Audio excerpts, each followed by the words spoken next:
Kaixo artistak, ona gaude, 8. irakurketarekin.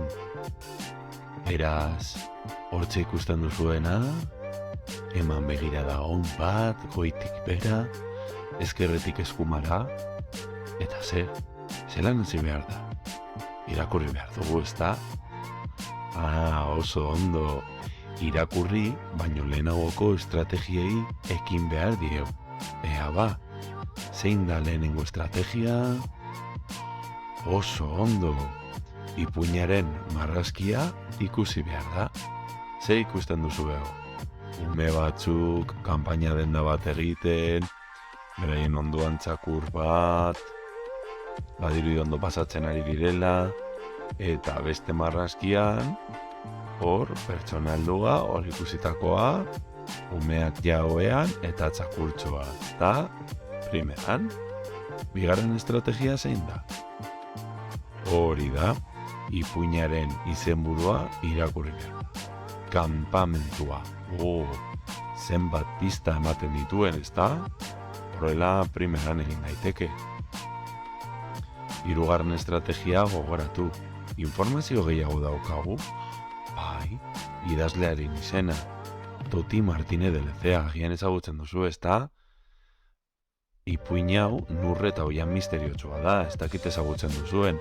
Baina Nur, bilduma bat da, ipuin pilo batekin, ez dakita mar tituen jada idatzita. Toti Martínez de Lezea idazle famatu bat da, eta beno informazio horrekin, gauza gehiago jakinak ditugu, ezta? Ziurraski bere euskal kondaira ezagutzen dituzue, edo euskal inauterien inguruan zehoz egindakoa, hori da.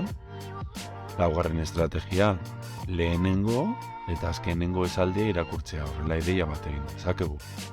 Nur Aitona Amonen baserritik gertu, bada baso bat, Nurri Oian misteriotsua iruditzen zaiona. Eta sekulako dizkanbila sortu du. Hau eromena. Gusten, honekin agian ideia batzuk hartu alditugu. Zein da 5. estrategia? Hau batzutan agian ez da ingarrantzitsua, baina ideia bat egiteko laguntzen du. Zenbat paragrafo edota esaldi dauden. 1, 2, 3, 4, 5, 6, 7, 8 paragrafo gutxo bera, eta esaldi pilo bat. 6. estrategia, zertarako irakurtzen du testu hau. Ziurraski testu honetan, kanpamentua zer den ikasiko dugu, zein ondo pasatzen duten haiek, eta agian momentu hon bat pasatuko dugu barra batzuk botatzen, ezta? 7. estrategia, hiztegia kontutan hartzea, orduan hemen testu honetan soilgunea zer den, soilgunea da leku bat basoan libre gelditzen dena, eta zuaitzi gabe, tenkatu tiratzea, eta ziri makilean dagoen punta, ezta?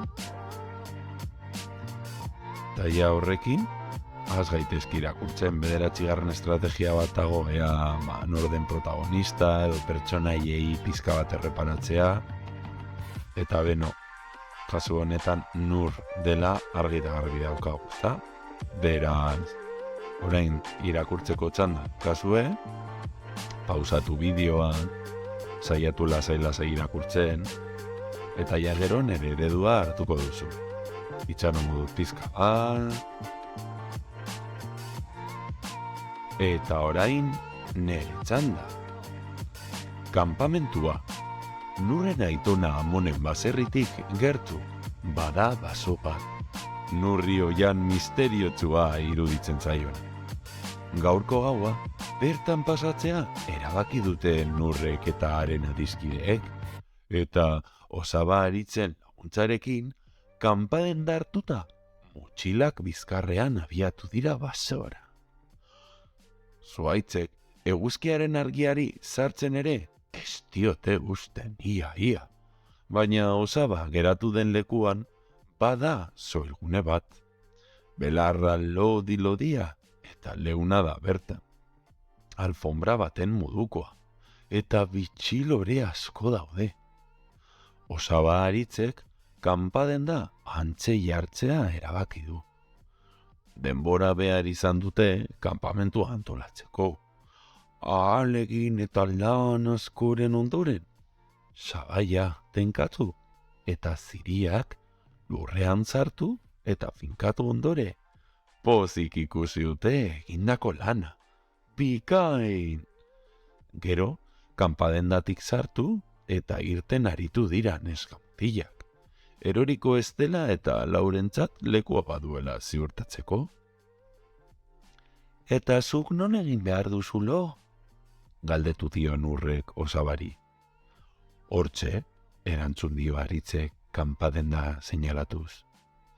Baina dagoen leku guztia hartuko duzu, esan dio protesta eginek Nurrek.